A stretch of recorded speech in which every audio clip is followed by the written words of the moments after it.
En primera plana, Carlos Herranz.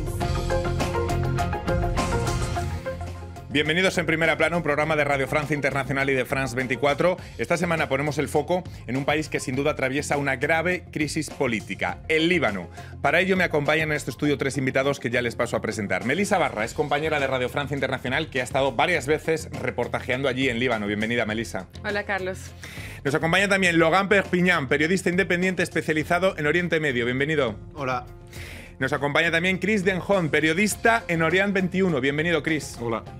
Líbano, corrupción endémica. Hoy en Primera Plana.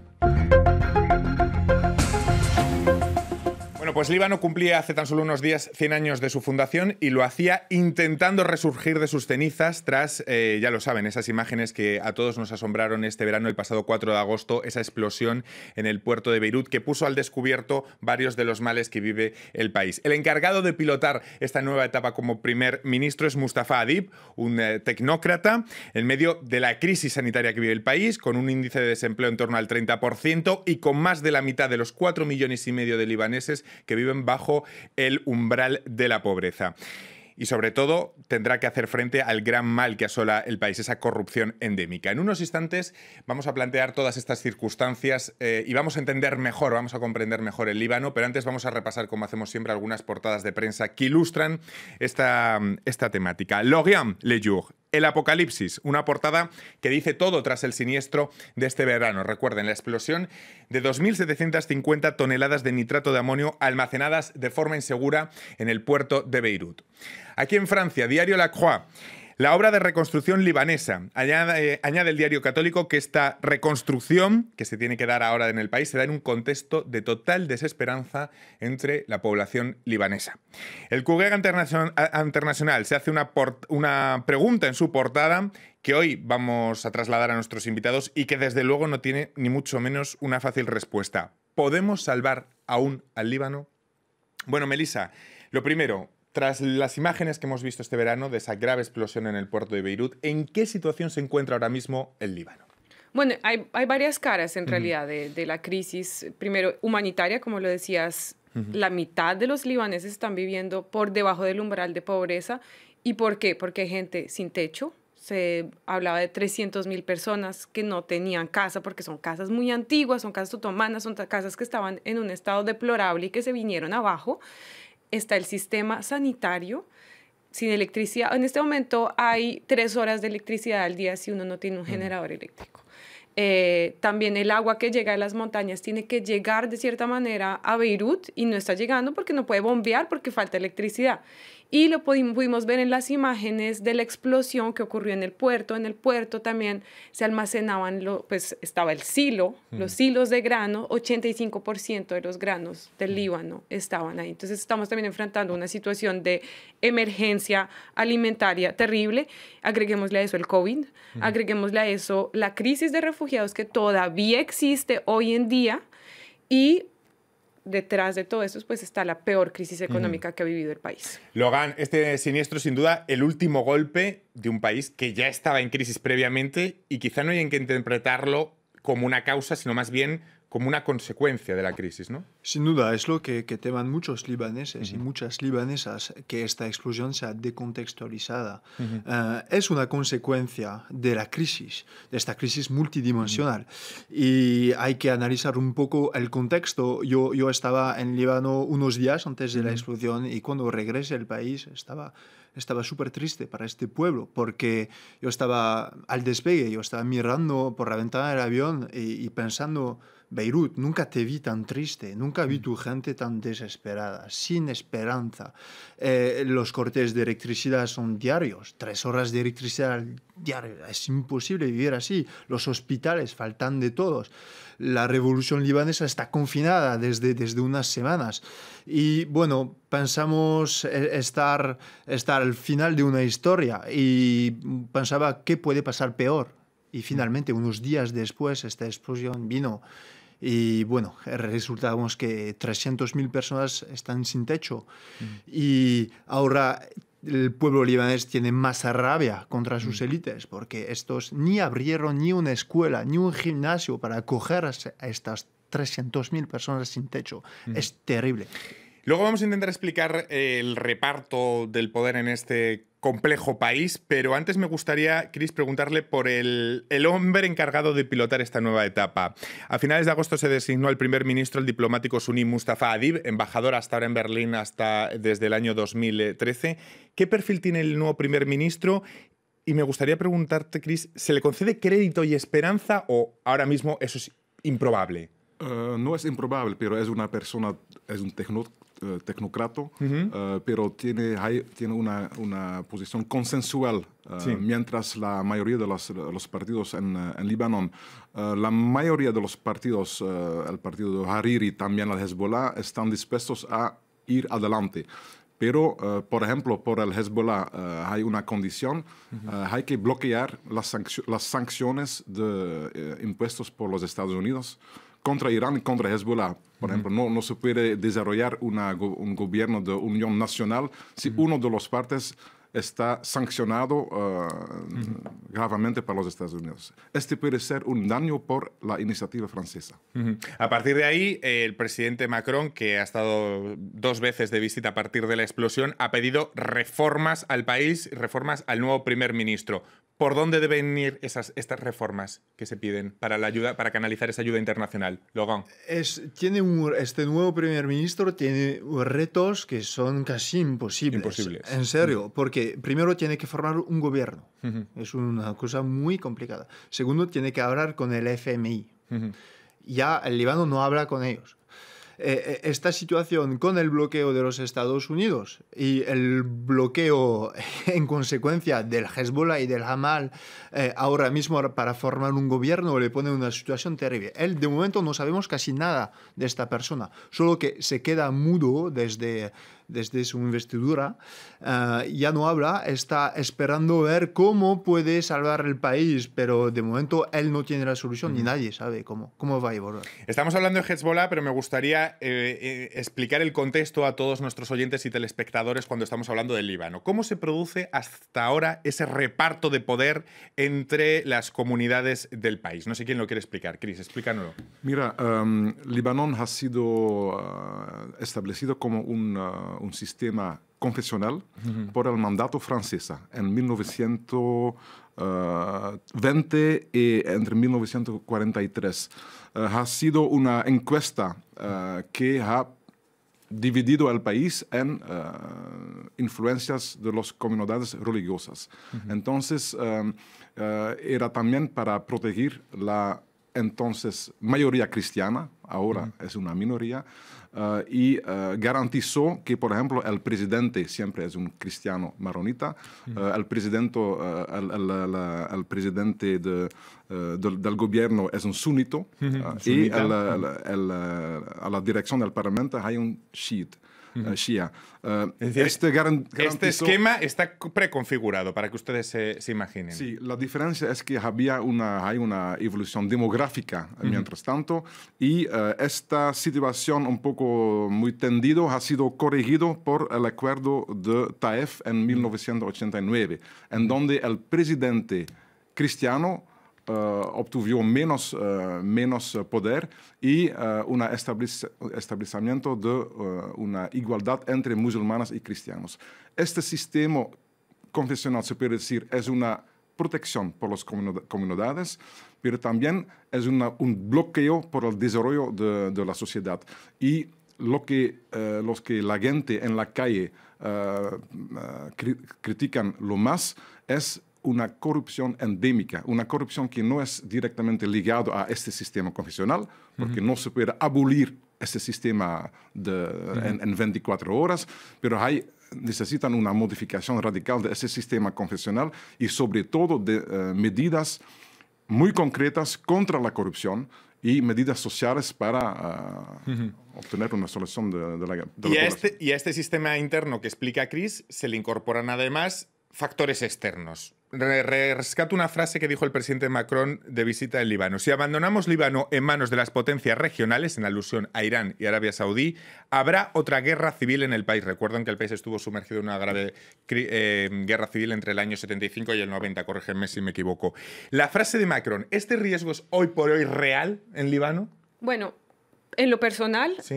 yo creo que es menos real que lo fue hace, yo diría, 5 o 6 años. Es decir, en el momento en que el Líbano estaba viviendo donde su vecino Siria, una guerra civil, y donde él mismo, el país estaba implicado, donde facciones políticas, militares estaban implicadas en esa guerra. Era una época también en la que había muchísimos refugiados sirios en el país, había un odio profundo de una gran parte de los libaneses hacia esa población refugiada, como lo fue en el 75, cuando estalló la guerra civil también, era porque una gran parte de los libaneses no soportaba la presencia de refugiados palestinos. Entonces, cuando hubo la guerra civil en Siria, hubo de nuevo esa imagen, de nuevo esa situación, y agreguémosle a eso también que existía el califato de la organización Estado Islámica que está en las puertas del Líbano. Hubo atentados en el Líbano, en barrios chiitas, en barrios controlados por el Hezbollah. Es decir, que era una época muy, muy tensa. Hoy en día tengo la impresión, y de pronto luego me dirán lo contrario, que los libaneses ya no están enfocados en esas cosas. Tienen la mirada en queremos un cambio político, ya no está en una cuestión confesional de bandos contra bandos, todos están globalmente contra el gobierno. Y además, Logan creo que estuvo en los campos de refugiados, ahora que lo comentaba Melissa, creo que fue en el mes de julio, ¿no? ¿Cómo es la situación en esos campos de refugiados? Terrible, terrible. En los campos palestinos, bueno, la situación antes era súper difícil, pero con la crisis económica hay que entender que todo lo que venden dentro del campo le compran fuera. Y los precios están multiplicados por 7. O sea, la gente del Líbano, los libaneses, que tienen dinero, casi no pueden ir al supermercado. Los restaurantes estaban casi vacíos. Es súper complicado para todos. Pues hay que imaginarse para personas que viven en un campo, que no pueden salir casi de este campo, que tienen que vivir dentro más el confinamiento. Ha sido una explosión de problemas para ellos. Y ahora se trata para ellos de sobrevivir. De una manera muy simple, de sobrevivir. Por lo de la guerra civil, bueno, esta amenaza, hay que entender que amenazan de una guerra civil cada vez que hay una cosa que pasa en Líbano. Hace años. Macron no inventó nada. Y era exactamente el discurso de las élites libanesas al 17 de octubre pasado, al inicio de la revolución. Sois irresponsables de manifestar por las calles, vais a provocar una guerra civil. Al final, hoy estoy totalmente de acuerdo con Melissa. Las cosas cambiaron desde el 17 de octubre pasado. En las manifas había chiíes, había suníes, había cristianos. Todos se encontraron, formaron grupos juntos, se unieron. Y hoy creo que este riesgo no existe. Pero hay injerencias extranjeras. Iraní, saudí, Turquía, porque no se puede olvidar tampoco. Hay la amenaza israelí, hay los Estados Unidos, que desempeñan un papel muy importante en el país. Vamos a dejarlo ahí un momento en ese punto de las injerencias. Les voy a volver a preguntar por ello a vuelta de esta breve pausa. Enseguida volvemos. RFI, la selección del mes. Voyons. Quelle joie l'emporte, ce diable au sourire accroché, qui ne fait que chanter depuis qu'il a quitté. Mélodie Loret. On veut perdre le contrôle pour ne plus avoir à dire pardon. Ce soir, moitié dans le noir, moitié dans l'illusion. On n'a plus peur de se demander nos prénoms. Minho Crusaders et Frente Combiero.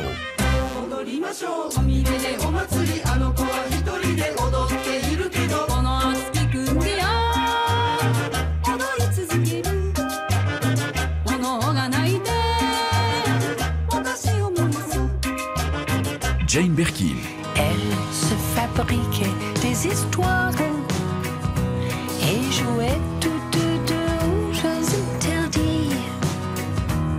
RFI.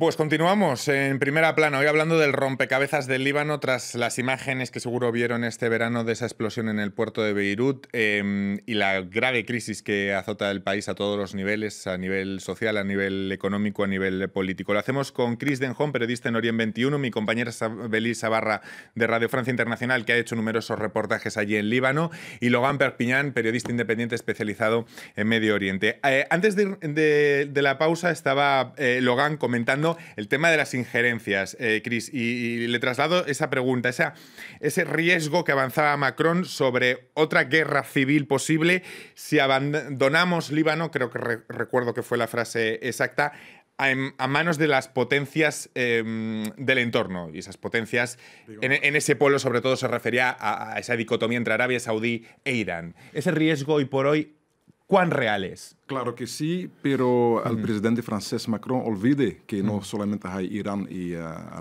Saudi Arabia, hay también Israel y la Turquía. Y no hay que olvidar que también hay una injerencia del Fondo Monetario Internacional, porque esta intervención económica ha sido uno de los problemas actuales, que una implementación de una política ultraliberal. Hay que saber que en los años 50 Líbano era considerado como la Suiza de Medio Oriente. Hoy en día no hay nada. Han sido planes de reestructuración, que es un gran problema ahora, porque si algunas dicen que la ayuda internacional tiene que pasar por ONGs, quiere decir también que es una privatización acelerada. No se puede pagar bomberos o el sistema de educación o el sistema de salud solamente con ONGs. Necesita un Estado quien será democratizado y donde el peso del sistema confesional y de la corrupción endémica sería eliminado. Esto es...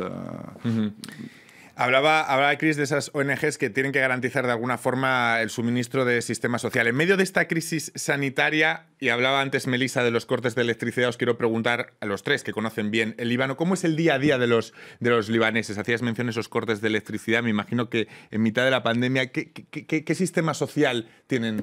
Bueno, hay varias cosas. Yo no estuve en el Líbano después de la explosión, pero sí vi unos años, y antes de que se hablara de crisis económica, antes de que se hablara de todos los problemas actuales, ya había problemas de electricidad. Es decir, que los apartamentos o las casas que no tienen un generador, en general, se esperan a que tengan 2 horas de corte al día de electricidad, cual sea el barrio, cual sea el nivel de ingresos. El agua siempre ha sido un problema. Por ejemplo, no existe agua potable de la llave en el Líbano. Es decir, que la gente siempre compra botellones gigantes de agua para poder tomar. Y como le decía Chris, es que estamos en un sistema ultraliberal. Es decir, que allá funcionamos por seguros médicos pagados, funcionamos uno paga el servicio de las basuras para que le recoja la basura enfrente de la casa. Todo es privado. Hay muy poco que es público. Entonces imaginemos ahora en un país, un amigo libanés me decía, solíamos ser la Suiza del Medio Oriente, hoy somos Venezuela del Medio Oriente. Entonces imaginemos hoy en día todos esos problemas que venían de antes, cómo se han agrandado tras 1 año y medio de crisis económica y tras la explosión.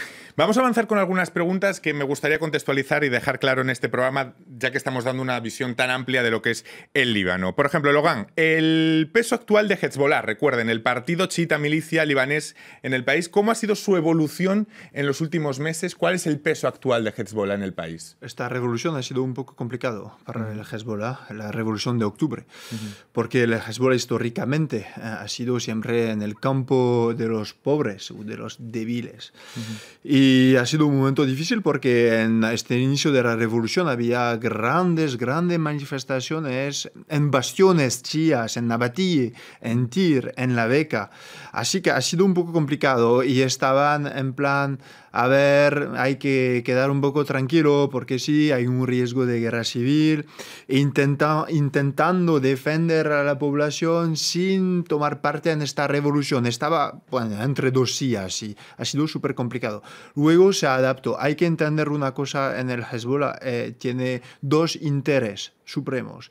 Primero, mantener sus armas. Y segundo, tratar de la amenaza israelí y defender el país si Israel ataca mañana, porque el ejército libanés es súper débil. Pues son los 2 elementos fundamentales para el Hezbollah. Son los 2. Después, la política interna es otra cosa. Tiene interés, sí, pero para ellos el más importante es las armas y Israel. Tras meses de protestas, Hezbollah ha recuperado, no sé si ha recuperado parte de la legitimidad perdida en medio de esta crisis sanitaria, donde ha intentado implicar a miles de voluntarios para intentar paliar de alguna forma la situación de crisis sanitaria que vive el país. ¿Esto le ha dotado actualmente cierta legitimidad de nuevo a Hezbollah, Chris?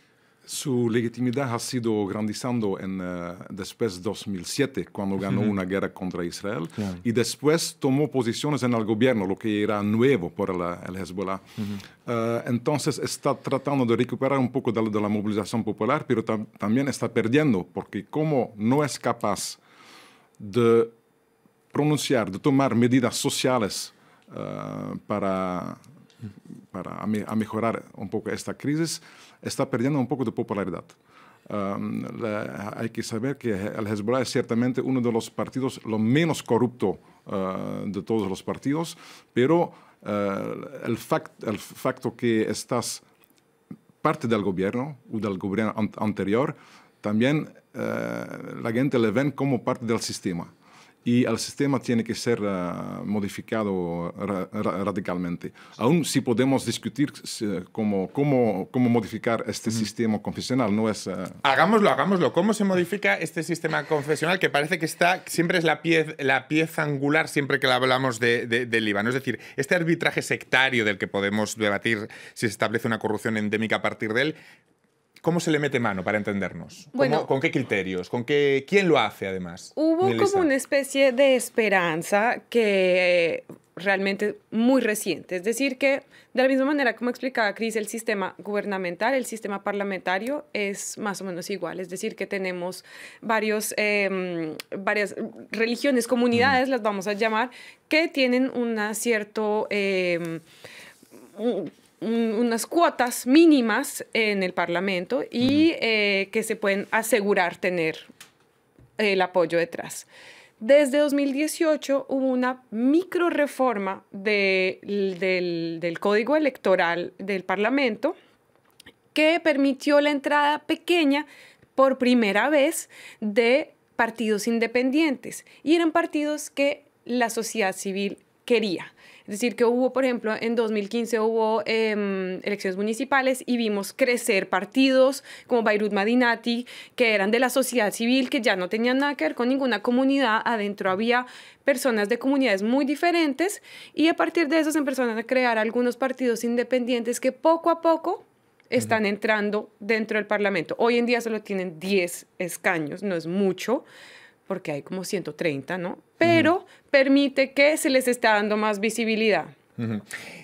Logan, este arbitraje sectario del que estamos hablando todo el rato, ¿refleja lo que es hoy por hoy la sociedad del Líbano? Es decir, que quizás nuestros oyentes y nuestros espectadores estén haciendo esa pregunta. Es decir, ¿todo este nivel de política se plasma en realidad en lo que es el Líbano de 2020 en la calle?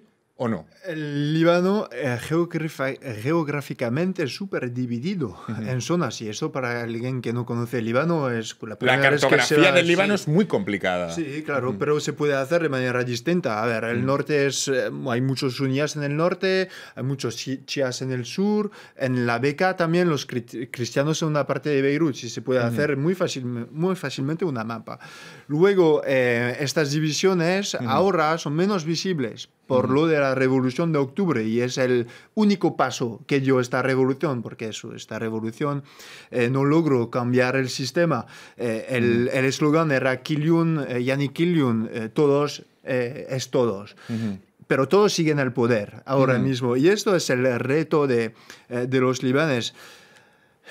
Tienen que luchar más para intentar construir algo nuevo. Y con el caso de este primer ministro, muchos libaneses dicen, bueno, es parte del sistema. Es parte de lo mismo. Sí, es parte. Pues hay que sacar todos estos, intentar con algo nuevo, como no sabemos, y es un fallo de esta revolución, porque no tiene propuestas claras.